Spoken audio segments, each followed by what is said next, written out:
بسم الله ما شاء الله. كان غدا النهارده صراحه بقى حاجه كده في منتهى الجمال. تعالوا بقى نجرب.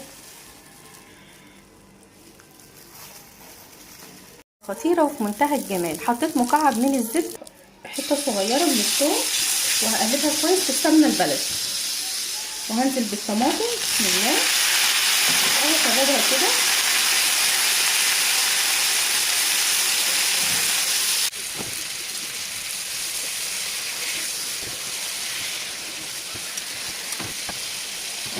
خلاص كده شوحناها على الناحيتين، وحطيت لها حبه من الدقه وحبه من الفلفل الاسمر. معايا هنا 7 من البيض، رشه من الفلفل الاسمر. هقلبهم كويس بسم الله، وهنزل عليهم على الطماطم. طبعا مش هقلبها خالص وهغطيها.